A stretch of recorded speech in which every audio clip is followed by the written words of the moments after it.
ಹೇ guys, ಎಲ್ಲಿಗೂ ನಮಸ್ಕಾರ. Welcome back to incredible in ಮತೀಸ್ ಚಾನಲ್. ಇವತ್ತು ನಾವು ಅಪೋಲೋ ಸ್ಪೆಕ್ಟ್ರೋ ಹಾಸ್ಪಿಟ್ಲಲ್ಲಿದ್ದೀವಿ. ಇದು ಕೋರ್ಮಂಗ್ಲಲ್ಲಿರೋದು. ಆ್ಯಕ್ಚುಲಿ ಅಮ್ಮಂಗೆ ಸ್ವಲ್ಪ ಹೆಲ್ತ್ ಇಶ್ಯೂಸ್ ಇತ್ತು, ಅದಕ್ಕೋಸ್ಕರ ನಾವು ಆಪ್ರೇಷನ್ ಮಾಡಬೇಕಾಗಿದ್ದು ಬಂತು. ಆ್ಯಂಡ್ ಅದಕ್ಕೆ ಬಂದಿದ್ದೀವಿ. ನನಗೆ ಬರೋವರೆಗೂ ಗೊತ್ತಿರಲಿಲ್ಲ ಇದು ನಮ್ಮ ಕಾಲೇಜ್ ಹತ್ರ ಇರೋ ಒಂದು ಹಾಸ್ಪಿಟ್ಲ್ ಅಂತಲೇ. ಈ ರೋಡಲ್ಲಿ ನಾನು ಎಷ್ಟು ಓಡಾಡಿದ್ದೀನಿ, ಬಟ್ ನನಗೆ ಬರೋವರೆಗೂ ಗೊತ್ತಾಗಿಲ್ಲ. ನಾನು ಚೆಕ್ ಮಾಡಿರಲಿಲ್ಲ. ಕೊಟ್ಟಿದ್ದರು ಅಷ್ಟೇ ಕೋರ್ಮಂಗ್ಲ ಅಂತ ಹೇಳಿ, ಬಟ್ ನಮ್ಮ ಕಾಲೇಜ್ ಪಕ್ಕನೇ ಇರುತ್ತೆ ಅಂತ ನಾವು ಅಂದ್ಕೊಂಡೇ ಇರಲಿಲ್ಲ. ನಾನು ಬರೋವರೆಗೂ ನಮ್ಮ ಅತ್ತೆ ಆ್ಯಕ್ಚುಲಿ ನೋಡ್ಕೊತಾ ಇದ್ರು, ಯಾಕಂದರೆ ಒಂದೇ ಅಟೆಂಡರ್ ಇರಬೇಕು, 2-3 ಜನ ಇರೋ ಆಗಿರಲಿಲ್ಲ ಅಂತ ಹೇಳಿದರು. ಆ್ಯಂಡ್ ಮೋರೋವರ್ ನನಗೂ ತುಂಬ ಹೆಲ್ತ್ ಅಪ್ಸೆಟ್ ಆಗಿತ್ತು ಅವತ್ತಿನ ದಿನವೇ.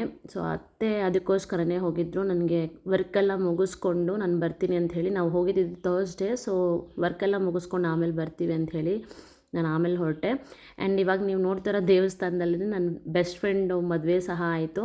ಸೊ ಅದನ್ನೆಲ್ಲ ನೋಡ್ಬೇಕಾದ್ರೆ ನನಗೆ ಹಳೆ ನೆನಪಾಯಿತು. ಇಲ್ಲಿ ಸೆಂಟ್ ಜಾನ್ಸಫ್ ಮೆಡಿಕಲ್ ಕಾಲೇಜು ಮುಂಚೆ ಇರಲಿಲ್ಲ, ನಮ್ಮ ಕಾಲೇಜ್ ಪಕ್ಕನೇ ಇದೆ.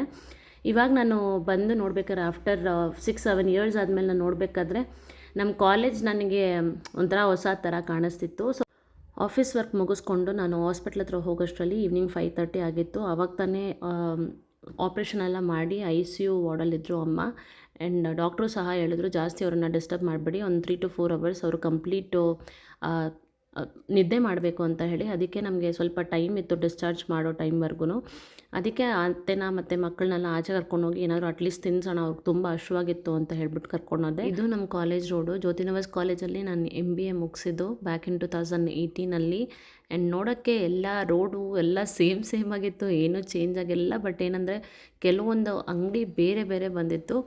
ಆ್ಯಂಡ್ ಇದು ಬೆಸ್ಟ್ ಫುಡ್ ಸ್ಟ್ರೀಟ್ ಅಂತಲೇ ನಾನು ಹೇಳ್ತೀನಿ. ಯಾರಾದರೂ ಜ್ಯೋತಿನಗರ್ ಕಾಲೇಜ್ ಹತ್ರ ಬಂದರೆ ಕೋರ್ಮಂಗ್ಲಾಗೆ ಒಂದು ಸತಿ ವಿಸಿಟ್ ಮಾಡಿ, ತುಂಬ ಚೆನ್ನಾಗಿ ಸಿಗುತ್ತೆ. ಆ್ಯಂಡ್ ಈ ಒಂದು ಅಂಗಡಿ ತುಂಬ ವರ್ಷಗಳಿಂದ ಇದೆ. ನಾವು ಸಹ ಕಾಲೇಜಲ್ಲಿ ಓದ್ತಾ ಇರಬೇಕಾದ್ರೆ ಇಲ್ಲಿ ವಡಾಪಾವ್ ತಿನ್ನೋಕ್ಕೆ ಅಂತ ಹೇಳಿ ಬರ್ತಾಯಿದ್ವಿ. ಸೊ ಮಕ್ಕಳಿಗೆ ಏನಾದರೂ ಕೊಡ್ಸೋಣ ಅಂಥೇಳಿ ಕರ್ಕೊಂಬಂದೆ. ನನ್ನ ಮಗ ತುಂಬ ಐಸ್ ಕ್ರೀಮ್ ಜಾಸ್ತಿ ಇಷ್ಟ, ಯಾರಿಗೆ ಇಷ್ಟ ಆಗಲ್ಲ ಹೇಳಿ ಚಿಕ್ಕ ಮಕ್ಕಳಿಗೆ. ಆಮೇಲೆ ಅವ್ನಿಗೆ ಐಸ್ ಕ್ರೀಮ್ ಕೊಡಿಸ್ದೆ, ಸಾಬುದಾನ ವಡ ಮತ್ತು ತಂದೂರಿ ನಗ್ಗೆಟ್ಸು, ಹಾಗೆ ಫ್ರೆಂಚ್ ಫ್ರೈಸು ನನ್ನ ಮಗನಿಗೆ ಇಷ್ಟ, ಅದನ್ನೆಲ್ಲ ಆರ್ಡ್ರ್ ಮಾಡಿದೆ. ನನಗೆ ಹೆಲ್ತ್ ಅಪ್ಸೆಟ್ ಇರೋದ್ರಿಂದ ನಾನೇನು ತಿಂದಿಲ್ಲ, ಜಸ್ಟು ಜ್ಯೂಸ್ ಮಾತ್ರ ಕುಡ್ಕೊಂಡು ಅಲ್ಲಿಂದ ಹೊರಟ್ವಿ ನಾವು. ಮತ್ತು ಇದು ಅಮ್ಮಂಗೆ ಕೊಟ್ಟಿರೋ ಪೇಷಂಟ್ ರೂಮ್. ಆ್ಯಕ್ಚುಲಿ ಅಮ್ಮನೇನು ವಾರ್ಡಿಗೆ ಶಿಫ್ಟ್ ಮಾಡಿಲ್ಲ, ಯಾಕೆಂದರೆ ಅಮ್ಮನ್ನ ನಾವು ICU ಇಂದನೇ ಅಲ್ಲಿಂದನೇ ಡಿಸ್ಚಾರ್ಜ್ ಮಾಡಬೇಕಾಗಿತ್ತು. ಮತ್ತು ಇದು ನಮಗೆ ಕೊಟ್ಟಿರೋಂಥ ರೂಮು, ಪೇಷಂಟ್ ರೂಮ್ ಅಂತ ಒಂದು ಕೊಡ್ತಾರೆ, ಯಾಕೆಂದರೆ ನಾವು ICU ಅಲ್ಲಿ ಇರೋಕ್ಕಾಗಲ್ವಲ್ಲ. ಸೊ ಪೇಷಂಟ್ ರೂಮಲ್ಲಿ ಯಾರು ಬೇಕಾದ್ರೂ ಅಟೆಂಡರ್ ಬಂದರೆ ಅವ್ರು ಇರ್ಬೋದು ಅಂತ ಹೇಳಿ ನಮಗೆ ಒಂದು ರೂಮನ್ನು ಕೊಟ್ಟಿದ್ದರು. ಆ್ಯಂಡ್ ಇದು ಬಾತ್ರೂಮ್ ಆಗಿತ್ತು. ಬಾತ್ರೂಮ್ ಅಂತೂ ತುಂಬ ಹೈಜೀನಾಗಿ ಮೇಂಟೈನ್ ಮಾಡಿದ್ದು, ಅಷ್ಟು ಕ್ಲೀನಾಗಿತ್ತು. ಅಮ್ಮನ್ನ ಡಿಸ್ಚಾರ್ಜ್ ಮಾಡೋವರೆಗೂ ಏನು ಮಾಡೋದು ಅಂತ ಹೇಳಿ ನಾವು ಸ್ವಲ್ಪ ಹೊತ್ತು ರೂಮಲ್ಲಿ ಕೂತ್ಕೊಂಡು TV ಎಲ್ಲ ಇತ್ತು, ಸ್ವಲ್ಪ TV ನೋಡಿದ್ವಿ. ಬಟ್ ಮಕ್ಕಳನ್ನ ಹಿಡಿಯೋದು ತುಂಬ ಕಷ್ಟ ಆಗಿತ್ತು, ಯಾಕೆಂದರೆ ತುಂಬ ಸೌಂಡ್ ಮಾಡ್ತಾಯಿದ್ರು. ಆ್ಯಂಡ್ ಪಕ್ಕದಲ್ಲಿರೋ ಪೇಷಂಟ್ಸ್ಗೆಲ್ಲ ತುಂಬ ಏನೋ ಡಿಸ್ಟರ್ಬ್ ಆಗುತ್ತೆ ಅಂತ ಹೇಳಿಬಿಟ್ಟು ನಾವು ಅವರನ್ನು ರೂಮಲ್ಲಿ ಸ್ವಲ್ಪ ಹೊತ್ತು ಇಟ್ಕೊಂಡಿದ್ವಿ. ಆ್ಯಂಡ್ ಅಮ್ಮನ್ನ ಫೈನಲ್ ಆಗಿ ಡಿಸ್ಚಾರ್ಜ್ ಮಾಡಿದ್ರು. ಡಿಸ್ಚಾರ್ಜ್ ಮಾಡೋಷ್ಟರಲ್ಲಿ ಒಂದು 9 o'clock ಆಗಿತ್ತು. ಇನ್ಶೂರೆನ್ಸ್ ಎಲ್ಲ ಇರೋದ್ರಿಂದ ಆ ಪ್ರೊಸೀಜರೆಲ್ಲ ಮುಗಿಸ್ಬಿಟ್ಟು ಅಲ್ಲಿ ಕೆಲವೊಂದು ಸೈನ್ ಮಾಡೋದೆಲ್ಲ ಇತ್ತು, ಮತ್ತು ಪೇಮೆಂಟ್ ಎಲ್ಲ ಮಾಡಿಬಿಟ್ಟು ಅಮ್ಮನ ನಾವು ಮನೆಗೆ ಕರ್ಕೊಂಡು ಹೋಗ್ತಾಯಿದ್ವಿ. ಫಸ್ಟು ನಾನು ಮರ್ತೋಗ್ಬಿಟ್ಟು ಆಟೋ ಬುಕ್ ಮಾಡಿಬಿಟ್ಟಿದ್ದೆ, ಆಮೇಲೆ ಕ್ಯಾನ್ಸಲ್ ಮಾಡಿಬಿಟ್ಟು ಕ್ಯಾಬ್ ಬುಕ್ ಮಾಡಿದೆ. ಯಾಕಂದರೆ ಅಮ್ಮಂಗೆ ಸ್ಟ್ರಿಕ್ಟಾಗಿ ಹೇಳಿದ್ದಾರೆ, ಯಾವುದೇ ಕಾರಣಕ್ಕೂ ಕಾಲನ್ನು ಕೆಳಗಡೆ ಬಿಡಬಾರ್ದು, ಅದನ್ನು ಸ್ಟ್ರೈಟಾಗೇ ಇಟ್ಕೊಬೇಕು ಅಂತ ಹೇಳಿಬಿಟ್ಟು. ಆಮೇಲೆ ಕ್ಯಾಬ್ ಬುಕ್ ಮಾಡಿದೆ. ಕ್ಯಾಬ್ ಬುಕ್ ಮಾಡಿ ಒಂದು 40 minutesವರೆಗೂ ನಾವು ವೆಯ್ಟ್ ಮಾಡಿರ್ತೀವಿ, ಆಚೆನೇ ಬರಲೇ ಇಲ್ಲ. ಯಾಕೆಂದರೆ ಹಾಸ್ಪಿಟ್ಲಿಂದ ನಮ್ಮನೆ ದೂರ ಒಂದು ಮಿನಿಮಮ್ ಅಂದರೆ ಒಂದು 15 kilometers ಇರುತ್ತೆ. ಸೊ ನೈಟ್ ಬೇರೆ ಆಗಿತ್ತು, 9:30 ಮೇಲಾಗಿತ್ತು, ಆದ್ದರಿಂದ ಯಾವುದೇ ಕ್ಯಾಬನ್ನು ತೊಗೊಂಡಿಲ್ಲ. ಫೈನಲ್ ಆಗಿ ಒಂದು ಕ್ಯಾಬ್ ಅಕ್ಸೆಪ್ಟ್ ಆಯಿತು. ಅದಾದಮೇಲೆ ನಾವು ಅಮ್ಮನ ಕರ್ಕೊಂಡು ಹೋದ್ವಿ. ಈ ಥರದ್ದೊಂದು ದಿನ ಬರುತ್ತೆ ಅಂತ ನಾನು ಅಂದ್ಕೊಂಡೇ ಇರಲಿಲ್ಲ, ಯಾಕೆಂದರೆ ಅಮ್ಮ ಆ್ಯಕ್ಟಿವ್ ಆಗೇ ಇದ್ದರು, ಬಟ್ ಸಡನ್ನಾಗಿ ಈ ಥರ ಆಗುತ್ತೆ ಅಂತ ಅಂದ್ಕೊಂಡಿರಲಿಲ್ಲ. ಸ್ವಲ್ಪ ಬೇಜಾರಾಗ್ತಾಯಿತ್ತು. But it's time to repay back ಅಂತ, ಯಾಕೆಂದರೆ ಅಮ್ಮ ಎಷ್ಟು ದಿನ ನಮ್ಮನ್ನು ನೋಡ್ಕೊಂಡಿದ್ದಾರೆ, ನಮ್ಮನ್ನು ನೋಡ್ಕೊಂಡಿರೋದ್ರಿಂದನೇ ಈ ಪ್ರಾಬ್ಲಮ್ ಬಂದಿರೋದು. ಅದನ್ನು ನಾನು ನಿಮಗೆ ಹೇಳ್ತೀನಿ ಹೋಗ್ತಾ ವೀಡಿಯೋ ಎಂಡಲ್ಲಿ, ಸ್ಕಿಪ್ ಮಾಡಿದೆ ನೋಡಿ ಏನಕ್ಕೆ ಅಮ್ಮಂಗೆ ಆಪ್ರೇಷನ್ ಮಾಡಿಸಿದ್ವಿ ಅಂತ ಹೇಳಿಬಿಟ್ಟು. ಈಗ ನನಗೆ ಅಮ್ಮನ ನೋಡ್ಕೊಳ್ಳೋ ಟೈಮ್ ಬಂದಿದೆ. ಮನೆಗೆ ಹೋಗಿದ ತಕ್ಷಣವೇ ಅಮ್ಮ ಹಾಸ್ಪಿಟ್ಲಿಂದ ಬಂದಿರೋದ್ರಿಂದ ಅತ್ತೆ ಒಂದು ಆರತಿನ ತೆಗೆದ್ಬಿಡೋಣ, ಇರೋ ದೃಷ್ಟಿ ಎಲ್ಲ ಹೋಗಲಿ ಅಂತ ಹೇಳಿಬಿಟ್ಟು ಆರತಿಗೆ ರೆಡಿ ಮಾಡಿಕೊಂಡ್ರು. ನಮ್ಮ ಅತ್ತೆಗೆ ಆ್ಯಕ್ಚುಲಿ ನಾನು ಥ್ಯಾಂಕ್ಸ್ ಹೇಳಬೇಕು. ಯಾಕೆಂದರೆ ನನಗೆ 2 ಡೇಸ್ ಬ್ಯಾಕೇ ಆಪ್ರೇಷನ್ ಡೇಟ್ ಏನು ಅಂತ ಗೊತ್ತಿತ್ತು. ಬಟ್ ಸಡನ್ಲಿ ಅಮ್ಮನ್ನ ಬೆಳಗ್ಗೆ ನಾನು ಹಾಸ್ಪಿಟ್ಲ್ಗೆ ಕರ್ಕೊಂಡೋಗಿ ಅಡ್ಮಿಟ್ ಮಾಡಬೇಕು. ನೋಡಿದ್ರೆ ನನಗೆ ಅವತ್ತು ನೈಟು ಒಂದು 3 ಗಂಟೆ ಇರ್ಬೋದು, ಬೆಳಗಿನ ಜಾವ ಫುಲ್ಲು ನನಗೆ ಹೆಲ್ತ್ ಅಪ್ಸೆಟ್ ಆಗಿಬಿಟ್ಟು ನನ್ನ ಕೈಯಲ್ಲಿ ಎದ್ದೋಳಕ್ಕೆ ಸಹ ಆಗಲಿಲ್ಲ. ಅದರಿಂದ ಅತ್ತೆ ಇದ್ಕೊಂಡು, ನೀನು ಪರವಾಗಿಲ್ಲ, ನಾನು ನೋಡ್ಕೊತೀನಿ, ಅಮ್ಮನ್ನ ಕರ್ಕೊಂಡೋಗಿ ಅಡ್ಮಿಟ್ ಮಾಡ್ತೀನಿ, ನಿನ್ನ ಕೆಲಸ ಎಲ್ಲ ಮುಗಿಸ್ಕೊಂಡು ಆಮೇಲೆ ಬಾ ಅಂತ ಹೇಳಿಬಿಟ್ಟು ಧೈರ್ಯ ಹೇಳಿ ಅವರೇ ಕರ್ಕೊಂಡೋಗಿ ಅಮ್ಮನ್ನ ಹಾಸ್ಪಿಟ್ಲಲ್ಲೆಲ್ಲ ಅಡ್ಮಿಟ್ ಮಾಡಿದ್ರು.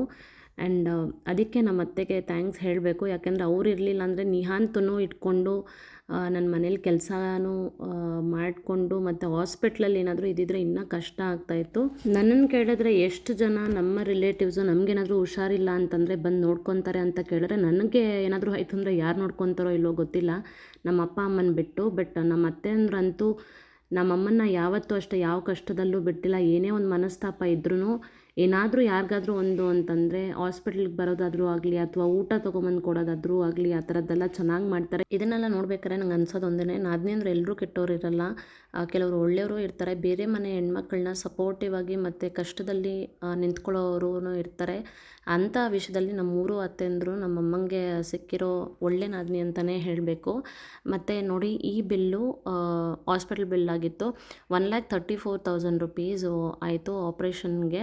ಆ್ಯಂಡ್ 1,20,700 ಸಮಥಿಂಗ್ ಏನೋ ನಮಗೆ ಕ್ಲೇಮ್ ಆಯಿತು. 90% ಕ್ಲೇಮ್ ಆಯಿತು. ಅಪ್ಪ ಮಾಡಿಸಿರೋದು ಓರಿಯೆಂಟಲ್ ಇನ್ಶೂರೆನ್ಸಿಂದ.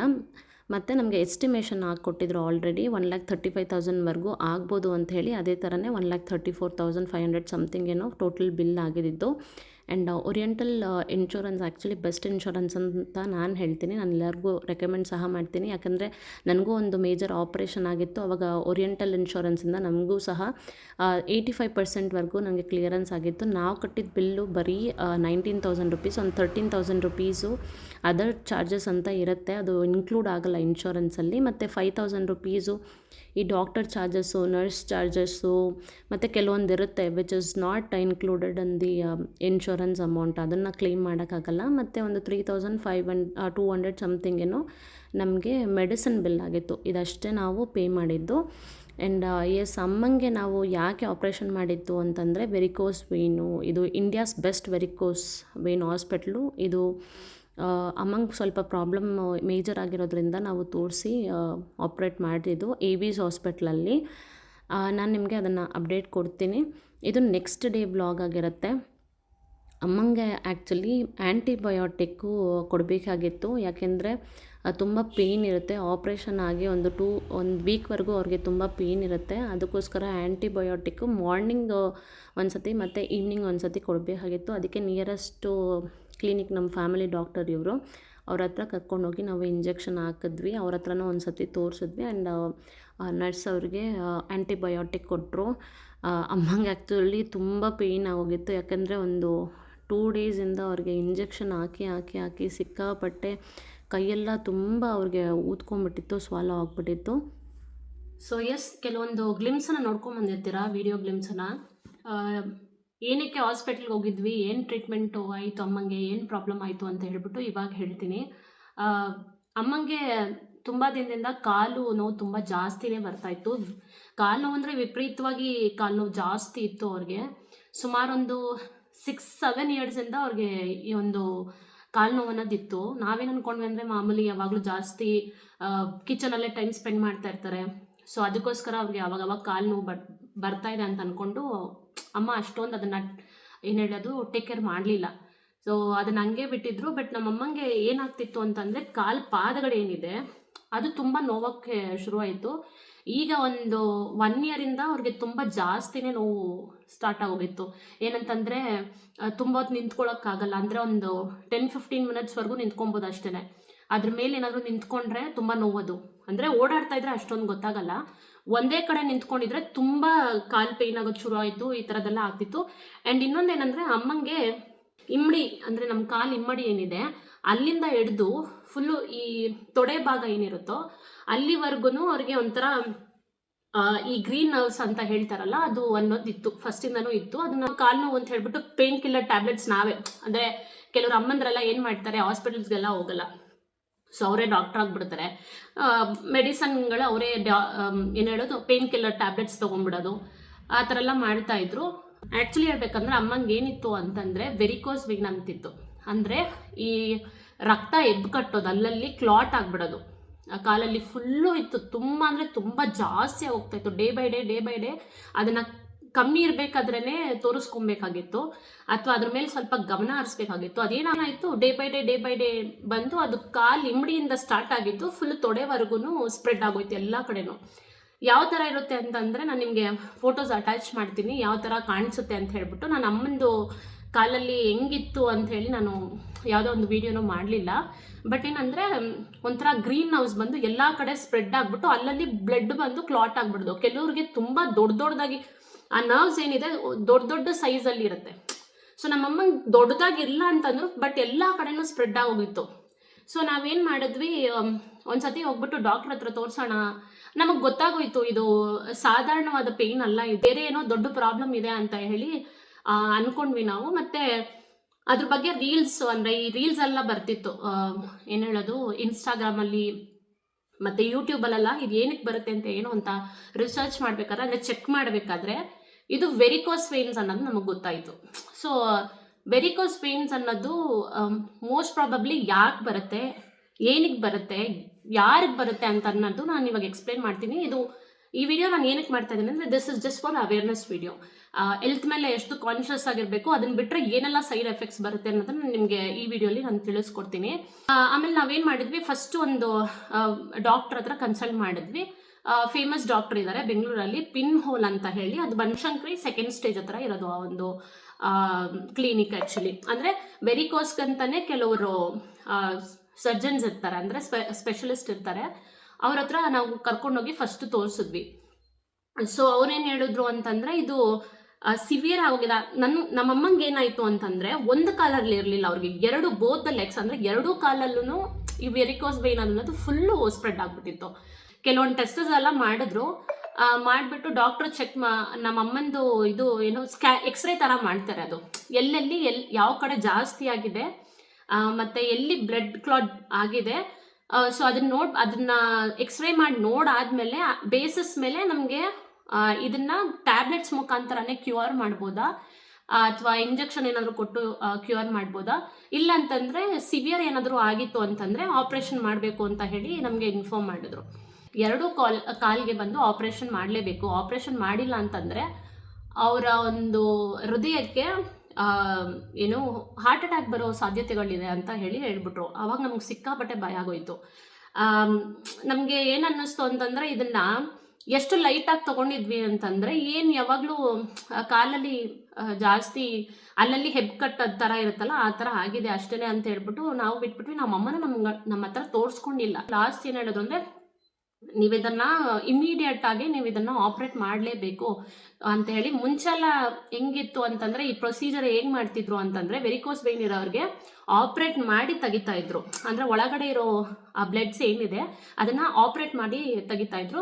ಬಟ್ ಇವಾಗ ಲೇಸರ್ ಟ್ರೀಟ್ಮೆಂಟ್ ಮುಖಾಂತರನೇ ಅದನ್ನೆಲ್ಲ ರಿಮೂವ್ ಮಾಡ್ಬೋದಂತೆ. ಆ ಥರ ಟೆಕ್ನಾಲಜಿ ಇವಾಗೆಲ್ಲ ಬಂದಿದೆ ವೆರಿಕೋಸ್ ವೇನ್ಗಂತಾನೆ ಎಸ್ಪೆಷಲಿ.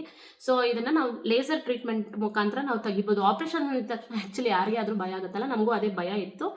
ಬಟ್ ಡಾಕ್ಟ್ರ್ ಏನಾದ್ರು ಇದು ತುಂಬ ದೊಡ್ಡ ಕಾಂಪ್ಲಿಕೇಟೆಡ್ ಏನಲ್ಲ, ಅಂದರೆ ಆಪ್ರೇಷನ್ ಅನ್ನೋದು ದೊಡ್ಡ ಕಾಂಪ್ಲಿಕೇಶನ್ಸ್ ಏನಿಲ್ಲ. ಸೊ ಬೆಳಗ್ಗೆ ಬಂದು ಸಂಜೆ ನಿಮಗೆ ಆಪ್ರೇಷನ್ ಮಾಡಿ ಕಳಿಸ್ಬಿಡ್ತೀವಿ. ಒಂದೇ ದಿನ ಅಡ್ಮಿಷನ್ ಅಷ್ಟೇ. ಬೆಳಗ್ಗೆ ಬಂದರೆ ಸಾಯಂಕಾಲ ನೀವು ಆಪ್ರೇಟ್ ಮಾಡಿ ಕರ್ಕೊಂಡು ಹೋಗ್ಬೋದು. ಎರಡೂ ಕಾಲಿಗೆ ಮಾಡಬೇಕು. ಆ್ಯಂಡ್ ಒಂದು ಅಮೌಂಟ್ ಹೇಳಿದ್ರು ಅವರು.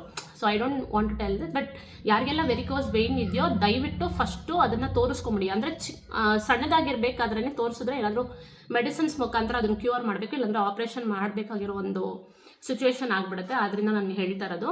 ಸೊ ನಮ್ಮಮ್ಮಂಗೆ ಹಿಂಗೆ ಹೇಳಿದ ತಕ್ಷಣವೇ ಒಂದೊಂದು ಕಾಲ್ಗೂ ಒಂದು ಅಮೌಂಟ್ ಹೇಳಿದ್ರು. ತುಂಬ ಜಾಸ್ತಿ ಅನ್ನಿಸ್ತು. ಆ್ಯಂಡ್ ಮೋರ್ ಓವರ್ ಅಮ್ಮನಿಗೆ ಇನ್ಶೂರೆನ್ಸ್ ಇದೆ ಆ್ಯಕ್ಚುಲಿ, ಬಟ್ ಅಲ್ಲಿ ಬಂದು ಇನ್ಶೂರೆನ್ಸು ಇಲ್ಲ ಅಂತ ಹೇಳಿಬಿಟ್ರು. ಸೊ ನಾವೇನು ಮಾಡಿದ್ವಿ, ಸರಿ ನಾವು ಡಿಸ್ಕಸ್ ಮಾಡಿ ಮನೇಲಿ ಫ್ಯಾಮಿಲಿಯಲ್ಲಿ ಡಿಸ್ಕಸ್ ಮಾಡಿ ನಾನು ನಿಮಗೆ ಹೇಳ್ತೀನಿ ಅಂತ ಹೇಳ್ಬಿಟ್ಟು ಡಾಕ್ಟರ್ ಹತ್ರ ಸಜೆಷನ್ ತೊಗೊಂಡು ನಾವು ಬಂದ್ಬಿಟ್ವಿ. ಬಟ್ ನಮಗೇನು ಐಡಿಯಾ ಸಿಕ್ತು ಅಂತಂದರೆ, ಓಕೆ ಇದು ನಾವು ಅಂದ್ಕೊಂಡಿದ್ದಕ್ಕಿಂತ ಜಾಸ್ತಿ ಸಿವಿಯರ್ ಆಗಿದೆ, ಇದನ್ನ ಹಿಂಗೆ ಬಿಟ್ಟರೆ ಇದಾಗಲ್ಲ, ಪ್ರಾಣಕ್ಕೆ ಏನಕ್ಕೆ ಅಪಾಯ ಅಂತಂದರೆ, ಇವಾಗ ನಮ್ಮ ನರ್ವ್ಸ್ ಬಂದು ಕಾಲಿಂದ ಸ್ಟಾರ್ಟ್ ಆಗುತ್ತಲ್ವಾ. ಸೊ ನರ್ವ್ಸ್ ಬಂದು ಆ ನರ್ವ್ ಬ್ಲಡ್ಸ್ ಬಂದು ಸರ್ಕ್ಯುಲೇಟ್ ಆಗುತ್ತೆ ಬಾಡಿಗೆ ಫುಲ್ಲು. ಆ್ಯಂಡ್ ಕೆಳಗಡೆಯಿಂದ ಸ್ಟಾರ್ಟ್ ಆಗಿ ನಮ್ಗೆ ಅದು ಹಾರ್ಟಿಗೆಲ್ಲ ಏನು ಹೇಳೋದು ಆ ನರ್ವ್ಸ್ ಬಂದು ಸ್ಪ್ರೆಡ್ ಆಗುತ್ತಲ್ವ. ಸೊ ಆ ನರ್ವ್ಸ್ ಅಲ್ಲೇ ಕ್ಲಾಟ್ ಆಗೋದ್ರಿಂದ ನಮಗೆ ಮೇಲೆ ಏನು ಹೇಳೋದು ಬ್ಲಡ್ ಹೋಗೋ ಒಂದು ಸ್ಪೇಸ್ ಇರಲ್ಲ. ವೇನ್ಸ್ ಏನಿದೆ ಆ ವೇನ್ಸ್ ಎಲ್ಲ ಕೆಳಗಡೆ ಬ್ಲಾಕ್ ಆಗಿರೋದ್ರಿಂದ ಹಾರ್ಟಿಗೆ ಬಂದು ರಕ್ತ ಹೋಗಲ್ಲ, ಸರ್ಕ್ಯುಲೇಟ್ ಆಗಲ್ಲ. ನನಗೆ ಗೊತ್ತಿರೋ ಅಷ್ಟಲ್ಲಿ ಡಾಕ್ಟರ್ಸ್ ಏನೆಲ್ಲ ಎಕ್ಸ್ಪ್ಲೈನ್ ಮಾಡಿದ್ರು ಅದನ್ನು ನಾನು ನಿಮ್ಗೆ ಹೇಳ್ತಾ ಇದ್ದೀನಿ. ಸೊ ಡಾಕ್ಟ್ರೇ ಹೇಳಿದ್ದಿದೆ, ಇದೇನಾಗುತ್ತೆ ಅಲ್ಲಲ್ಲಿ ಹೋಗಿ ಕ್ಲಾಟ್ ಆಗೋದ್ರಿಂದ ನಮಗೆ ಬ್ಲಡ್ಡು ಸರ್ಕ್ಯುಲೇಟ್ ಆಗೋ ಪಾಸಿಬಿಲಿಟಿ ಕಡಿಮೆ ಆಗ್ತಾ ಹೋಗುತ್ತೆ ಹಾರ್ಟಿಗೆ. ಸೊ ಅವಾಗ ಏನಾಗುತ್ತೆ, ಹಾರ್ಟಿಗೆ ಬಂದು ಬ್ಲಡ್ ಸರ್ಕ್ಯುಲೇಷನ್ ಆಗಿಲ್ಲ ಅಂತಂದರೆ ಅದು ಹಾರ್ಟ್ ಅಟ್ಯಾಕ್ ಬರೋ ಸಾಧ್ಯತೆಗಳಿದೆ. ಸೊ ಇದನ್ನು ಹೇಳಿದ್ರು. ಸೊ ಇದು ಕೇಳಿಸ್ಕೊಂಡ್ಮೇಲೆ ನಮ್ಗೆ ಸ್ವಲ್ಪ ಭಯ ಆಯಿತು. ಬಟ್ ನಥಿಂಗ್ ಟು ವರಿ, ಇದನ್ನು ಆಪ್ರೇಟ್ ಮಾಡಿ ನಾವು ತಗೋಬೋದು, ಅಂದರೆ ಕ್ಯೂರ್ ಮಾಡ್ಬೋದು. ಬಟ್ ಇದಕ್ಕೆ ಮೇಲೂ ನೀವು ಲೇಟ್ ಮಾಡಬಾರ್ದು ಅಂತ ಹೇಳಿ ಕ್ಲಿಯರಾಗಿ ಹೇಳಿಬಿಟ್ರು. ಆ್ಯಂಡ್ ಇನ್ನೊಂದು ಸೆಕೆಂಡ್ ಒಪಿನಿಯನ್ ತೊಗೊಳ್ಳೋಣ. ಸೊ ಇಟ್ಸ್ ಆಲ್ವೇಸ್ ಬೆಟರ್ ಅಲ್ವಾ, ಒಂದೇ ಡಾಕ್ಟ್ರ್ ಹತ್ರ ಹೋಗಿ ಸಜೆಷನ್ ತಗೊಳ್ಳೋ ಬದಲು ಇನ್ನೊಂದೆರಡು ಕಡೆ ನಾವು ಕನ್ಸಲ್ಟ್ ಮಾಡಿ ನೋಡೋಣ ಅಂತ ಹೇಳಿಬಿಟ್ಟು ಇನ್ನೊಂದು ಕಡೆ ಅಪ್ಪ ಬಂದ್ಬಿಟ್ಟು ಈ ಪಿನ್ ಹೋಲ್ ಅನ್ನೋದನ್ನು ನಾನು ನೋಡಿದ್ದೆ ಇನ್ಸ್ಟಾಗ್ರಾಮಲ್ಲಿ, ಅದಕ್ಕೆ ತೋರಿಸಿದ್ವಿ. ಇನ್ನೊಂದು ಬಂದು ಬಂದ್ಬಿಟ್ಟು ಏವಿಸ್ ವ್ಯಾಸ್ಕ್ಯುಲರ್ ಸೆಂಟರ್ ಅಂತ ಹೇಳಿ. ಸೊ ಅದನ್ನು ಅಪ್ಪ ನೋಡಿಬಿಟ್ಟು ಇನ್ಸ್ಟಾಗ್ರಾಮಲ್ಲಿ ಅನಿಸುತ್ತೆ ಅಪ್ಪನ ನೋಡಿದ್ದು ಅಥವಾ ಫೇಸ್ಬುಕ್ಕಲ್ಲಿ ನೋಡಿದ್ರೇನೋ ಗೊತ್ತಿಲ್ಲ, ಅಲ್ಲಿ ಒಂದು ಫೇಮಸ್ ಸರ್ಜನ್ ಇದ್ದಾರೆ, ಅಂದರೆ ವೆರಿಕೋಸ್ ವೇನ್ಗೆ ಅಂತಲೇ ಒಬ್ಬರು ಸರ್ಜನ್ ಇದ್ದಾರೆ. ಸೊ ಅಲ್ಲಿ ಒಂದ್ಸತಿ ಹೋಗಿ ನೋಡೋಣ ಅಂತ ಹೇಳ್ಬಿಟ್ಟು ನಾವು ಆ್ಯಡ್ಸ್ ಎಲ್ಲ ನೋಡಿದ್ವಿ. ಸೊ ಅದ್ರ ಮುಖಾಂತರ ಒಂದ್ಸತಿ ಫೋನ್ ಮಾಡಿ ನಾವು ಕೇಳಿದ್ವಿ. ಅವ್ರು ಏನು ಹೇಳಿದ್ರು ಅಂತಂದರೆ ಅಪಾಯಿಂಟ್ಮೆಂಟ್ ಫಿಕ್ಸ್ ಮಾಡಿಕೊಂಡು ಬನ್ನಿ ಅಂತ ಹೇಳಿದರು. ಅಮ್ಮನ ಇನ್ಶೂರೆನ್ಸ್ ಇರೋದು ಓರಿಯೆಂಟಲ್ ಇನ್ಶೂರೆನ್ಸ್, ಓಕೆನಾ. ಸೊ ಅಲ್ಲಿ ಯಾವುದೆಲ್ಲ ಡಾಕ್ಟರ್ ಅಂದರೆ ಈ ಇನ್ಶೂರೆನ್ಸ್ ಕ್ಲೇಮ್ ಆಗುತ್ತೆ ಅಂತ ಹೇಳ್ಬಿಟ್ಟು ನಾವು ನೋಡಬೇಕಾದ್ರೆ ಅಪೋಲೋ ಅಲ್ಲಿ ಸಜೆಸ್ಟ್ ಮಾಡಿದ್ರು ಇನ್ಶೂರೆನ್ಸ್. ನಮಗೆ ಬಂದಿದ್ದು ಬ್ರಾಂಚ್ ಬಂದು ಅಪೋಲೋ ಬ್ರಾಂಚ್ ಬಂದು ವೆರಿಕೋಸ್ ವೇನ್ ನೋಡೋ ಒಂದು ಫೇಮಸ್ ಡಾಕ್ಟರ್ ಎಲ್ಲಿದ್ದಾರೆ ಅವ್ರ ಬ್ರಾಂಚ್ನ ಸಜೆಸ್ಟ್ ಮಾಡಿದ್ರು. ಅದಿರೋದು ಕೋರಮಂಗಲ ಬ್ರಾಂಚ್ ಹತ್ರ. ನೀವು ನೋಡಿರ್ತೀರ ಗ್ಲಿಮ್ಸಲ್ಲಿ. ನಾವು ಆಪ್ರೇಷನ್ ಮಾಡಿಸಿದ್ದು ಅಮ್ಮಂಗೆ ಸ್ಪೆಕ್ಟ್ರಾ, ಅಪೋಲೋ ಸ್ಪೆಕ್ಟ್ರಾ ಹಾಸ್ಪಿಟ್ಲಲ್ಲಿ, ನಾವು ಕೋರಮಂಗಲಲ್ಲಿರೋ ಬ್ರಾಂಚಲ್ಲಿ ನಾವು ಅಮ್ಮಂಗೆ ಟ್ರೀಟ್ಮೆಂಟ್ ಮಾಡಿದ್ದು. ಬೆಳಗ್ಗೆ ಬಂದರೆ ನಿಮಗೆ ಈವ್ನಿಂಗೆಲ್ಲ ನಿಮಗೆ ಡಿಸ್ಚಾರ್ಜ್ ಮಾಡಿ ಕಳಿಸ್ಬಿಡ್ತಾರೆ. ಅಂದರೆ ತಾನೇ ಅಮ್ಮನಿಗೆ ಆಪ್ರೇಷನ್ ಆಯಿತು. ಇನ್ನೊಂದು ಏನು ನಾನು ಹೇಳಬೇಕು ಅಂತಂದರೆ, ಈ ವೆರಿಕೋಸ್ ವೈನು ಯಾರಿಗೆಲ್ಲ ಬರುತ್ತೆ ಅಂತ ನಾನು ಹೇಳ್ತೀನಿ, ಏನಕ್ಕೆ ಬರುತ್ತೆ ಅಂತಲೂ ಹೇಳ್ತೀನಿ. ವೆರಿಕೋಸ್ ವೈನ್ ಅನ್ನೋದು ಯಾರಿಗೆಲ್ಲ ಬರುತ್ತೆ ಅಂತಂದರೆ, ಈ ಸೆಕ್ಯೂರಿಟಿ ಗಾರ್ಡ್ಸ್ ಇರ್ತಾರಲ್ಲ ಅವ್ರಿಗೆ, ಮತ್ತು ಟೀಚರ್ಸು, ಹೌಸ್ ವೈಫ್ಗಳಿಗೂ ಕೂಡ. ಯಾಕೆಂದರೆ ಅವ್ರು 24 ಗಂಟೆ ಕಿಚನಲ್ಲಿ ಜಾಸ್ತಿ ನಿಂತ್ಕೊಂಡೇ ಕೆಲಸ ಮಾಡ್ತಿರ್ತಾರೆ. ಆ್ಯಂಡ್ ನಮ್ಮಮ್ಮ ಏನಂತಂದರೆ ಸ್ವಲ್ಪ ಸ್ಲೋ ಪ್ರಾಸೆಸ್ ಅಂದರೆ ಕಿಚನಲ್ಲಿ ಬೇಗ ಕೆಲಸ ಮಾಡಲ್ಲ, ಸ್ವಲ್ಪ ನಿಧಾನವಾಗಿ ಮಾಡ್ತಾರೆ ನಮ್ಮಮ್ಮ. ಸೊ ಅದರಿಂದ ತುಂಬ ಹೊತ್ತು ನಿಂತ್ಕೊಂಡೇ ಇರ್ತಾರೆ. ಜಾಸ್ತಿ ಬೆಳಗ್ಗೆ ಒಂದು 5:15 ಎದ್ದೇಳಿದ್ರೆ ನೈಟ್ 11 ಗಂಟೆವರೆಗೂ ಕೆಲಸ ಮಾಡ್ತಾನೆ ಇರ್ತಾರೆ ಕೆಲಸ. ಮತ್ತು ಮೇಯ್ನಾಗಿ ಗರ್ಭಿಣಿಯರಿಗೂ ಬರುತ್ತೆ. ಮತ್ತು ಈ ತುಂಬ ತೂಕ ಇರ್ತಾರಲ್ಲ, ಓವರ್ ವೆಯ್ಟ್ ಇರುತ್ತಲ್ವ, ಅವ್ರಿಗೂ ಸಹ ಈ ಒಂದು ಪ್ರಾಬ್ಲಮ್ ವೆರಿಕೋಸ್ ವೇನ್ ಬರುತ್ತೆ. ಗರ್ಭಿಣಿಯರಿಗೆ ಏನಕ್ಕೆ ಬರುತ್ತೆ ಅಂದರೆ ಹಾರ್ಮೋನ್ ಇಂಬ್ಯಾಲೆನ್ಸ್ ಆಗ್ತಾ ಹೋಗುತ್ತಲ್ವ, ಹಾರ್ಮೋನ್ ಚೇಂಜಸ್ ಇರುತ್ತೆ ಬಾಡಿಯಲ್ಲಿ. ಸೊ ಅವ್ರಿಗೂ ಸಹ ವೆರಿಕೋಸ್ ಕೆಲವ್ರಿಗೆ ಬರುತ್ತೆ. ನಂಗೆ ಗೊತ್ತಿರೋ ಒಂದು 50 to 60% ಬರುತ್ತೆ. ನಾನು ಪ್ರೆಗ್ನೆನ್ಸಿಯಲ್ಲಿ ಇರಬೇಕಾದ್ರೆ ನನಗೆ ಆ ಥರದ್ದು ಏನೂ ಪ್ರಾಬ್ಲಮ್ ಇಲ್ಲ. ಬಟ್ ಕೆಲವ್ರಿಗೆ ಬರುತ್ತೆ, ಸಾಧ್ಯತೆಗಳಿದೆ, ಯಾರಿಗೆಲ್ಲ ಸಾಧ್ಯತೆಗಳಿರುತ್ತೆ ಬರುತ್ತೆ ಅಂತ ಅನ್ನೋದಕ್ಕೆ ಇವರು ಒಂದು ಎಕ್ಸಾಂಪಲ್. ಅಂದರೆ ಗರ್ಭಿಣಿಯರಿಗೂ ಬರೋ ಚಾನ್ಸಸ್ ಇರುತ್ತೆ. ಯಾಕಂದರೆ ಅವ್ರ ಬಾಡಿ ವೆಯ್ಟ್ ಆಗುತ್ತಲ್ವ, ಒಂದು 10 kgs 15 kgs, ಕೆಲವರು 20 kgs ಎಲ್ಲ ಆ ಪೀರಿಯಡಲ್ಲಿ 5 ಮಂತ್ಸಿಂದ ಈ 9 ಮಂತ್ಸ್ ಬೇಬಿ ಡೆಲಿವರಿ ಆಗೋಕ್ಕಿನ್ನ ಒಂದು 4-5 ಮಂತ್ಸ್ ಏನು ಗ್ಯಾಪ್ ಇರುತ್ತೆ. ಅವಾಗ ಕಂಪ್ಲೀಟಾಗಿ ಜಾಸ್ತಿ ತೂಕ ಆಗೋದ್ರಿಂದ ಅವ್ರಿಗೂ ಸಹ ವೆರಿಕೋಸ್ ವೈನ್ ಬರುತ್ತೆ. ಸೊ ಪ್ರೆಗ್ನೆಂಟ್ ಲೇಡೀಸ್ ಸಹ ಸ್ವಲ್ಪ ಗಮನವಾಗಿರಬೇಕು. ಮತ್ತು ಆ್ಯಸ್ ಐ ಸೆಡ್, ತುಂಬ ಯಾರು ವೆಯ್ಟಲ್ಲಿ ಇರ್ತಾರೆ, ಅಂದರೆ ಅತಿ ಹೆಚ್ಚು ತೂಕ ಇರೋದು, ಜಾಸ್ತಿ ಬಾಡಿ ವೆಯ್ಟ್ ಇರೋರಿಗೆ ಈ ವೆರಿಕೋಸ್ ವೈನ್ ಅನ್ನೋದು ಬರುತ್ತೆ. ಯಾರೆಲ್ಲ ತುಂಬ ಹೊತ್ತು ಸ್ಟ್ರೆಚ್ಚಾಗಿ ನಿಂತ್ಕೊಂಡಿರ್ತಾರೆ ಅಥವಾ ಕೂತ್ಕೊಂಡೇ ಇರ್ತಾರೆ, ನಿಂತ್ಕೊಳ್ಳೋದು ಮಾತ್ರ ಪ್ರಾಬ್ಲಮ್ ಅಲ್ಲ, ಯಾರು ಕೂತ್ಕೊಂಡೇ ಇರ್ತಾರೆ ಅವ್ರಿಗೆ ಈ ಒಂದು ವೆರಿಕೋಸ್ ವೇನ್ಸ್ಗಳು ಕಾಣಿಸ್ಕೊಳುತ್ತೆ. ಸ್ಟಾರ್ಟಿಂಗ್ ಫಸ್ಟ್ ಏನಾಗುತ್ತೆ ಅಂದರೆ ಗ್ರೀನ್ ಕಲರಾಗಿ ಕಾಣಿಸ್ಕೊಳುತ್ತೆ. ಅದು ಹೋಗ್ತಾ ಹೆಂಗಾಗುತ್ತೆ ಅಂದರೆ ಪರ್ಪಲ್ ಕಲರ್ಗೆ ಕನ್ವರ್ಟ್ ಆಗಿಬಿಡುತ್ತೆ. ಈ ಪರ್ಪಲ್ ಕಲರ್ ಕನ್ವರ್ಟ್ ಆದಾಗ ಏನರ್ಥ ಅಂತಂದರೆ ಅದು ಬ್ಲಡ್ ಫುಲ್ಲು ಕ್ಲಾಟ್ ಆಗಿ ಮುಂದಕ್ಕೆ ಬ್ಲಡ್ ಪಾಸ್ ಆಗೋ ಒಂದು ಸಾಧ್ಯತೆಗಳೇ ಇರಲ್ಲ, ಫುಲ್ ಕ್ಲಾಟ್ ಆಗಿಬಿಟ್ಟಿರುತ್ತೆ. ಸೊ ಆವಾಗ ನಾವು ಒಂದು ಸ್ವಲ್ಪ ಎಚ್ಚರಿಕೆಯಿಂದ ಇರಬೇಕು ಅಂತ ಅನ್ನೋದು. ಸೊ ನಮ್ಮಮ್ಮಂಗೆ ಆ ಥರ ಸ್ಟೇಜಲ್ಲೇ ಇತ್ತು. ಸೊ ಇಂಥವ್ರಿಗೆಲ್ಲನೂ ವೆರಿಕೋಸ್ ವೈನು ಜಾಸ್ತಿ ಬರುತ್ತೆ. ಈ ವೆರಿಕೋಸ್ ವೈನಿಂದ ಏನೆಲ್ಲ ಸೈಡ್ ಎಫೆಕ್ಟ್ಸ್ ಇರುತ್ತೆ, ಏನೆಲ್ಲ ಆಗುತ್ತೆ ಅಂತ ಹೇಳ್ತೀನಿ. ಸೊ ವೆರಿಕೋಸ್ ವೈನ್ ಬರೋರಿಗೆ ಏನಾಗುತ್ತೆ ಅಂದರೆ ತುಂಬ ಸುಸ್ತಾಗುವಂಥದ್ದು. ಅಂದರೆ ಬ್ಲಡ್ ಸರ್ಕ್ಯುಲೇಟ್ ಆಗಿಲ್ಲ ಅಂತಂದರೆ ಬಾಡಿಗೆ ಕರೆಕ್ಟಾಗಿ ಆಬ್ವಿಯಸ್ಲಿ ನಿಮ್ಗೆ ಏನಾಗುತ್ತೆ ಅಂತಂದರೆ ಸುಸ್ತಾಗಕ್ಕೆ ಶುರು ಆಗುತ್ತೆ. ಮತ್ತು ವಿಪರೀತವಾಗಿ ಕಾಲು ಪಾದ ಏನಿದೆ ಕೆಳಗಡೆ, ಈ ಪಾದ ಏನಿರುತ್ತೆ ಆ ಪಾದದಲ್ಲಿ ತುಂಬ ನೋವು ಬರೋಕ್ಕೆ ಶುರುವಾಗ್ಬಿಡುತ್ತೆ. ಆ ನೋವು ಕಾಣಿಸ್ಕೊಳುತ್ತೆ. ಮತ್ತು ನಿಂತ್ಕೊಳ್ಳೋಕ್ಕಾಗಲ್ಲ, ತುಂಬ ನೋವು, ವಿಪರೀತವಾಗಿ ಕಾಲು ನೋವು ಬರೋದು, ಈ ಥರದ್ದೆಲ್ಲ ಸಿಂಪ್ಟಮ್ಸ್ ಕಾಣಿಸ್ಕೊಳುತ್ತೆ. ಮತ್ತು ನಾನು ಹೇಳ್ದಂಗೆ ನಿಮಗೆ ಅಲ್ಲಲ್ಲಿ ಬ್ಲಡ್ ಕ್ಲಾಟ್ ಆಗಿ ನರ್ವ್ಸ್ ಎಲ್ಲ ತುಂಬ ದಪ್ಪ ದಪ್ಪ ಕಾಣಕ್ಕೆ ಶುರು ಆಗುತ್ತೆ. ಇದು ವೆರಿಕೋಸ್ ವೇನು ಏನೇನಿರೋದು ಸಿಂಪ್ಟಮ್ಸ್ ಆ್ಯಕ್ಚುಲಿ.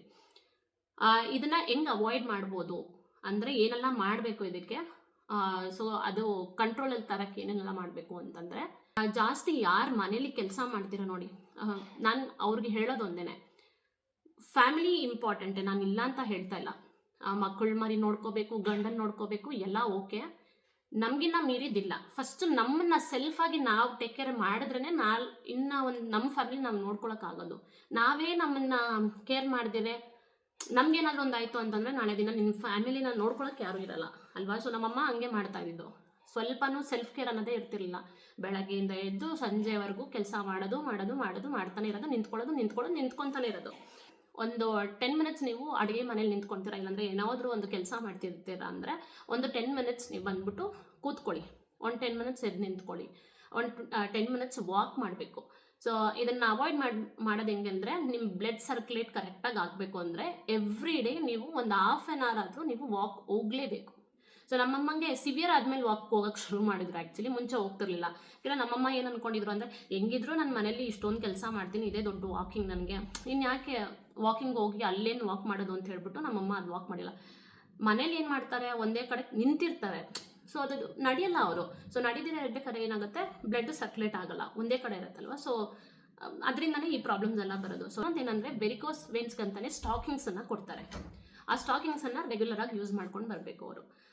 ಅಂದರೆ ಎಲ್ಲಿ ಅದು ಫಸ್ಟು ಅಳತೆ ತೊಗೊತಾರೆ, ನಿಮಗೆ ಕಾಲಿಮ್ಮಡಿಯಿಂದ ಹಿಡಿದು ನಿಮಗೆ ತೊಡೆವರೆಗೂ ಎಲ್ಲಾಗಿದೆ, ಅಥವಾ ಕೆಲವ್ರಿಗೆ ಒಂದು ಭಾಗ ಮಾತ್ರ ಆಗಿರುತ್ತೆ, ಆ ಥರ ಅವರು ಮೆಷರ್ಮೆಂಟ್ ತೊಗೊಂಡು ಸ್ಟಾಕಿಂಗ್ಸನ್ನು ನಿಮಗೆ ಸಿಗುತ್ತೆ. ಏನು ಹೇಳೋದು, ನಿಮಗೆ ಮೆಡಿಕಲ್ ಸ್ಟೋರ್ಸಲ್ಲಿ ಸಿಗುತ್ತೆ, ಅಥವಾ ನೀವು ಇವಾಗ ಸರ್ಜನ್ ಹತ್ರ ಹೋಯಿತು ಅಂತಂದರೆ ಈ ವೆರಿಕೋಸ್ ಟ್ರೀಟ್ಮೆಂಟು ಮಾಡ್ತಾರಲ್ಲ, ಅಲ್ಲೇನಾದ್ರು ಹಾಸ್ಪಿಟಲ್ಗೆ ಹೋಯ್ತು ಅಂತಂದ್ರೆ ಅವರು ನಿಮ್ಮ ಮೆಜರ್ಮೆಂಟ್ಗೆ ನೋಡಿಕೊಂಡು ಕೊಡ್ತಾರೆ. ನಮ್ಮಮ್ಮಂಗೆ ಇವಾಗ ಆ್ಯಕ್ಚುಲಿ ಸಜೆಸ್ಟ್ ಮಾಡಿದ್ದಾರೆ ಈ ಒಂದು ಸ್ಟಾಕಿಂಗ್ಸನ್ನು ಬಂದು 1 ಇಯರ್ ಕಂಟಿನ್ಯೂಸ್ ಆಗಿ ಹಾಕ್ಕೊಂಡೇ ಇರಬೇಕು ಅಂತ ಹೇಳ್ಬಿಟ್ಟು. ಸೊ ಆ ಸ್ಟಾಕಿಂಗ್ಸನ್ನು ಹಾಕಬೇಕು. ಮತ್ತು ಇನ್ನೊಂದು ಏನಂದರೆ ಹೆಲ್ದಿ ಫುಡ್ಸನ್ನು ತಿನ್ನಬೇಕು, ಜಾಸ್ತಿ ತರಕಾರಿಗಳು ತಿನ್ನಬೇಕು, ಮತ್ತು ಜಾಸ್ತಿ ಏನು ಹೇಳೋದು ಸೊಪ್ಪುಗಳನ್ನ ತಿನ್ನಬೇಕು, ಮತ್ತು ಡೈಲಿ ಒಂದು ಎಗ್ ತಿನ್ನಬೇಕು. ಇದೆಲ್ಲ ಪ್ರೋಟೀನ್ಸ್ ಸಿಗುತ್ತೆ. ಸ್ವಲ್ಪ ಚಿಕನ್ ಅಂದರೆ ಜಾಸ್ತಿ ಅಲ್ಲ, ಒಂದು 200 ಗ್ರಾಮ್ಸ್ ಆಫ್ ಚಿಕನ್ನು 2 ಡೇಸ್ಗೆ ಒಂದ್ಸತಿ ತೊಗೋತಾ ಇರಬೇಕು. ಸೊ ಈ ಥರ ನಾವು ನಮ್ಮ ಬಾಡಿನ ನಾವು ಏನು ಹೇಳೋದು ನಮ್ಮ ಕಂಟ್ರೋಲಲ್ಲಿ ಇರಬೇಕು. ಬಾಡಿ ಯಾವತ್ತೂ ನಮ್ಮನ್ನು ಕಂಟ್ರೋಲ್ ಮಾಡಬಾರ್ದು, ನಾವು ಬಾಡಿನ ಕಂಟ್ರೋಲ್ ಮಾಡಬೇಕು. ಅದು ಯಾವ ಥರ ಮಾಡ್ಬೋದು ಅಂತಂದರೆ, ನಾವು ವೇ ಆಫ್ ಈಟಿಂಗ್ ಸ್ಟೈಲನ್ನು ನಾವು ಚೇಂಜ್ ಮಾಡಬೇಕು. ಸೊ ಡಾಕ್ಟರ್ ಹೇಳಿದ್ದು ಅದನ್ನೇ. ಸೊ ನೀವು ಹೋಗ್ತಾ ಸ್ವಲ್ಪ ಜಾಸ್ತಿ ತರಕಾರಿನ ತಿನ್ನೋಕ್ಕೆ ಶುರು ಮಾಡಿ, ಮತ್ತು ಜಾಸ್ತಿ ರೈಸ್ ಎಲ್ಲ ತೊಗೊಂಬೇಡಿ ಅಂತ ಹೇಳಿದರು. ಇದು ಕಾಮನ್ ಆಗಿ ಎಲ್ಲರಿಗೂ, ಇದು ವೆರಿಕೋಸ್ ವೇನ್ ಇರೋರ್ಗೆ ಮಾತ್ರ ಅಲ್ಲ. ನೀವು ನನಗೇನಾದ್ರು ಕಾಯಿಲೆ ಬಂದಮೇಲೆ ನಾನೊಂದು ಲೈಫ್ ಸ್ಟೈಲ್ ಚೇಂಜ್ ಮಾಡ್ತೀನಿ ಅನ್ನೋದಲ್ಲ, ಬರೋಕ್ಕಿಂತ ಮುಂಚೆನೇ ನಮ್ಮ ಲೈಫ್ ಸ್ಟೈಲನ್ನು ನಾವು ಚೇಂಜ್ ಮಾಡಬೇಕು. ಸೊ ಆದ್ದರಿಂದ ಇದನ್ನು ನೋಡ್ಕೋಬೇಕು ಅಂತ ಹೇಳಿದ್ರು. ಸೊ ಆದ್ದರಿಂದ ನಾನು ಹೇಳೋದೇನು ಅಂತಂದರೆ, nothing is more important than your self ಅಲ್ವಾ. ಫಸ್ಟು ನಿಮ್ಮನ್ನು ನೀವು ನೋಡ್ಕೊಳ್ಳಿ, ಆಮೇಲೆ ಬೇರೆಯವ್ರನ್ನೆಲ್ಲ ನೋಡಬೇಕು. ನಾನು ಅದಕ್ಕೆ ನಮ್ಮಮ್ಮನಿಗೆ ಬೈತಾ ಇರ್ತೀನಿ. ನಮ್ಮಮ್ಮ ಏನು ಮಾಡೋರು ಅಂತಂದರೆ, ಇವಾಗ ಸ್ವಲ್ಪ ಪರವಾಗಿಲ್ಲ, ಮುಂಚೆಲ್ಲ ಏನು ಮಾಡೋರು ಅಂತಂದರೆ, ಬೆಳಗ್ಗೆ ಎದ್ದರೆ ನನಗೊಂದು ಅಡುಗೆ, ನಮ್ಮಪ್ಪನಿಗೆ ಅಂದರೆ ನಾನು ಕಾಲೇಜ್ಗೆ ಹೋಗೋ ಟೈಮಲ್ಲಿ ನನಗೊಂದು ನಾಷ್ಟ ಮಾಡೋರು, ಬೆಳಗ್ಗೆ ಟಿಫನ್ ಮಾಡೋರು, ನಮ್ಮ ಅಪ್ಪಂಗೊಂದು ಅಡುಗೆ ಮಾಡೋರು, ನಮ್ಮ ಅಜ್ಜಿಗೊಂದು ಅಡುಗೆ ಮಾಡೋರು. ಬೆಳಗ್ಗೆ ನಾಷ್ಟಕ್ಕೇ ಒಂದು 3 ಐಟಮ್ಸ್ ಇರೋದು. ಆಮೇಲೆ ನೈಟು ಮಧ್ಯಾಹ್ನನೂ ಸಾಂಬಾರು, ಏನಾದರೂ ಒಂದು ಪಲ್ಯ ಮಾಡೋದು, ತಿರ್ಗಾ ನೈಟು ಮಾಡೋದು, ಈ ಥರದ್ದೆಲ್ಲ ಜಾಸ್ತಿ ಮಾಡೋರು. ಸೊ ಆದ್ದರಿಂದ ನಮ್ಮಮ್ಮಂಗೆ ಆ್ಯಕ್ಚುಲಿ ಜಾಸ್ತಿ ನಿಂತ್ಕೊಂಡು ಇದು ಬಂದಿರೋದು. ಸೊ ಅದಕ್ಕೆ ನಾನು ಹೇಳ್ತಿರೋದು, ಹೆಲ್ತ್ ಕಡೆ ತುಂಬ ಗಮನ ಹರಿಸಿ. ಆಮೇಲೆ ತುಂಬ ಜಾಸ್ತಿ ನೋಡ್ಕೊಂಡಿರೇ ಬಿಟ್ಟು, ಆಮೇಲೆ ಇಲ್ಲ ಇವತ್ತು ನೋಡ್ಕೊಳ್ಳೋಣ, ನಾಳೆ ನೋಡ್ಕೊಳ್ಳೋಣ ಅಂತ ಹೇಳಿ ಬಿಟ್ಟರೆ, ಅದು ಸಿವಿಯರ್ ಆಗಿ ಏನಾದರೂ ಪ್ರಾಬ್ಲಮ್ ಆಗೋಕ್ಕಿಂತ ಮುಂಚೆ ಇದನ್ನು ನೋಡ್ಕೊಳ್ಳೋಕ್ಕೆ ಟ್ರೈ ಮಾಡಿ. ಡಾಕ್ಟರ್ ರಾಜಾ ಅವರೇ ನಮ್ಮ ಅಮ್ಮಂಗೆ ಟ್ರೀಟ್ಮೆಂಟು ನೋಡಿದ್ದು, ಅಂದರೆ ಅವರು ಡಾಕ್ಟರ್ ಸಜೆಷನ್ ಮಾಡಿದ್ದು ನಮಗೆ ವೆರಿಕೋಸ್ ವೇನ್ಗೆ ಏನೆಲ್ಲ ಟ್ರೀಟ್ಮೆಂಟ್ ಮಾಡಬೇಕು ಅಂತ ಹೇಳ್ಬಿಟ್ಟು ಕನ್ಸಲ್ಟ್ ಮಾಡಿದ್ದು ಅವ್ರ ಹತ್ರನೇ. ಪ್ಲಸ್ ಅಮ್ಮಂಗೆ ಆಪ್ರೇಟ್ ಮಾಡಿದ್ರು ಅವರೇ. ಸೊ ನಾವು ಬೆಳಗ್ಗೆ ನಾವು ಕೇಳ್ಕೊಂಡು ಬಂದಿದ್ವಿ. ಒಂದು 1 ವೀಕ್ ಆದಮೇಲೆ ಒಂದು ಡೇಟನ್ನು ಕೊಟ್ಟಿದ್ರು ನಮಗೆ. ಈವನ್ ಇನ್ಶೂರೆನ್ಸ್ ಅವರು ನಮಗೆ ಹೇಳ್ತಾರೆ ಯಾವ್ಯಾವ ಡೇ ನಾವು ಹೋಗಿ ಅಡ್ಮಿಟ್ ಆಗಬೇಕು, ಯಾವಾಗ ಏನು ಅಂತ ಹೇಳಿಬಿಟ್ಟು ಅವರು ಕೋಆರ್ಡಿನೇಟ್ ಮಾಡಿ ನಮಗೊಂದು ಡೇಟನ್ನು ಕೊಟ್ಟರು. ಸೊ ಅಮ್ಮಂಗೆ ಕೊಟ್ಟಿದ್ದ ಡೇಟು ನಿನ್ನೆ ಥರ್ಸ್ಡೇ 26th ಥರ್ಸ್ಡೇ ಅಮ್ಮನ್ನ ನಾವು ಅಡ್ಮಿಟ್ ಮಾಡಿದ್ದು. ಬೆಳಗ್ಗೆ 8:30ಗೆಲ್ಲ ಖಾಲಿ ಹೋಟೆಲ್ ಏನೂ ತಿಂದಿರೋ ಹೋಗ್ಬೇಕು. ಅದಕ್ಕಿಂತ ಮುಂಚೆ ಕೆಲವೊಂದು ಟೆಸ್ಟ್ ಎಲ್ಲ ಮಾಡಿದರು. ಏನು ಹೇಳೋದು, ಕೆಲವೊಂದು 10-15 ಟೆಸ್ಟ್ ಕೊಟ್ಟಿದ್ದರು. ಬ್ಲಡ್ ಟೆಸ್ಟು ಮತ್ತು ECG ಮತ್ತು ಎಕ್ಸ್ರೇ ಎಲ್ಲ ಮಾಡಿಸ್ಕೊಂಡು ನಾವು ಒಂದು 2 ಡೇಸ್ ಮುಂಚೆನೇ ಎಲ್ಲರೂ ಮಾಡಿಸ್ಕೊಂಡು ಆ ರಿಪೋರ್ಟನ್ನೆಲ್ಲ ತೊಗೊಂಡೋಗಿದ್ವಿ. ಅವ್ರು ಹೇಳ್ದಂಗೆ ಡಾಕ್ಟರ್ ಸಜೆಸ್ಟ್ ಮಾಡ್ದಂಗೆ. ಅದಾದಮೇಲೆ ನಾವು ಬೆಳಗ್ಗೆ 8:30ಗೆಲ್ಲನೂ ಅಮ್ಮ ಹೊರಟರು. ನಾನು ಹೋಗಿರಲಿಲ್ಲ ಅಮ್ಮನ ಜೊತೆ, ನೀವು ನೋಡಿರ್ಬೋದು ವೀಡಿಯೋದಲ್ಲಿ. ನಾನು ಈವ್ನಿಂಗ್ ಹೋದೆ ಅಮ್ಮನ ಜೊತೆಗೆ, ಅಮ್ಮನ್ನ ಮೀಟ್ ಮಾಡೋಕ್ಕೆ ಅಂಥೇಳಿ. ಯಾಕಂದರೆ ಬೆಳಗ್ಗೆ ನನಗೆ ಕೆಲಸನೂ ಇತ್ತು. ಇನ್ನೊಂದಂದರೆ ಒಂದೇ ಅಟೆಂಡರ್ ಇರಬೇಕಾಗಿತ್ತು. ನನಗೆ ಹಿಂದಿನ ದಿನ ತುಂಬ ಏನು ಹೇಳೋದು, ನನಗೊಂದು ಸ್ವಲ್ಪ ಹುಷಾರಿರಲಿಲ್ಲ. ನೈಟೆಲ್ಲ ಫುಲ್ಲು ವಾಮಿಟಿಂಗ್ ಮತ್ತು ಸ್ವಲ್ಪ ನನಗೆ ಹೆಲ್ತ್ ಅಪ್ಸೆಟ್ ಆಗಿದ್ದು, ಸ್ಟೊಮಕ್ ಅಪ್ಸೆಟ್ ಆಗಿತ್ತು ಅಂತ ಹೇಳಿ ನಾನು ಹೋಗಿರಲಿಲ್ಲ. ಅತ್ತೆ ಹೋಗಿ ನೋಡ್ಕೊಂಡಿದ್ದ ಅಮ್ಮನ.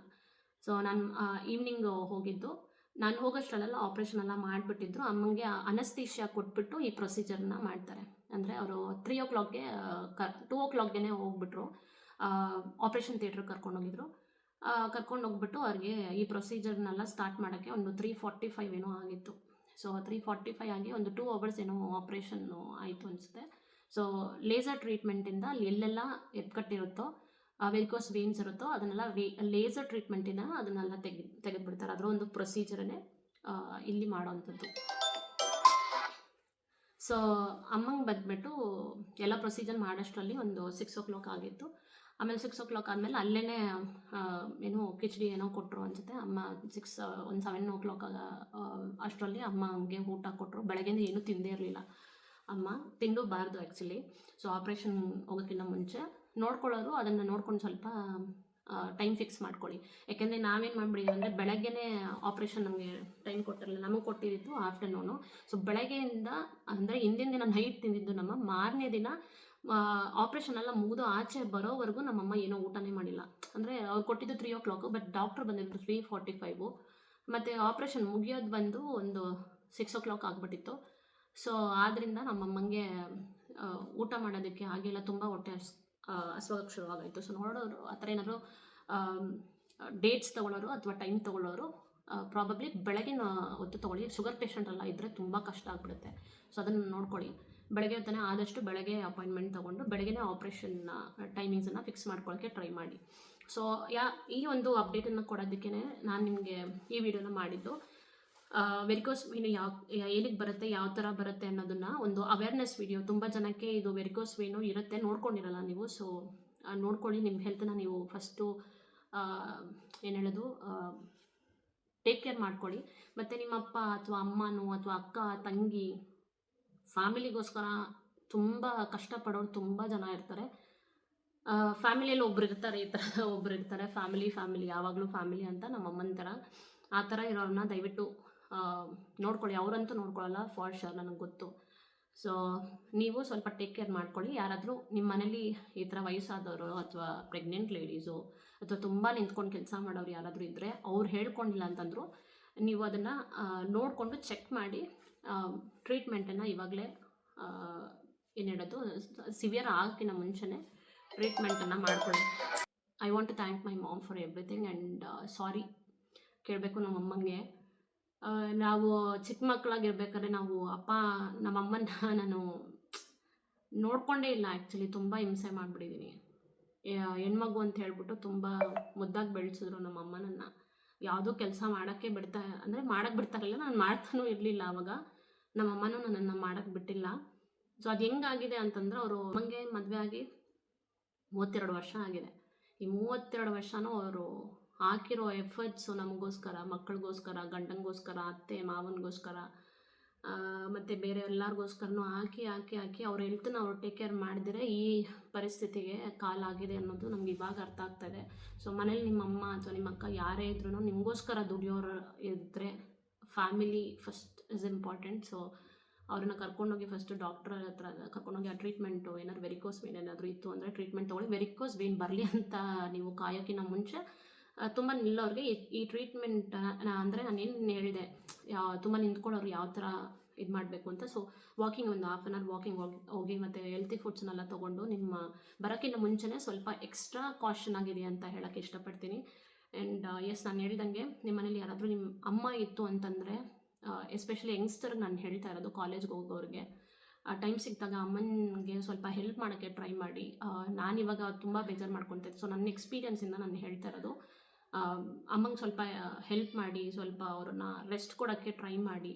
ಅದು ಹಸ್ಬೆಂಡ್ಸ್ ಆಗಿರ್ಬೋದು ಅಥವಾ ಮಕ್ಕಳಾಗಿರ್ಬೋದು, ಯಾರೇ ಆಗಿರ್ಬೋದು, ಅವ್ರಿಗೆ ಈ ನೋವನ್ನು ಕೊಡೋಕೆ ಹೋಗ್ಬಿಡಿ. ತುಂಬ ಪೇಯ್ನ್ ಆಗುತ್ತೆ, ಸೀರಿಯಸ್ ಆಗಿ. ಕೆಲವೊಂದು ಸತಿ ನಮ್ಮಮ್ಮ ತುಂಬ ಅಳೋರು ಕಾಲು ನೋವಿಂದ, ಅದು ನೋಡೋಕ್ಕೇ ತುಂಬ ಬೇಜಾರಾಗೋದು.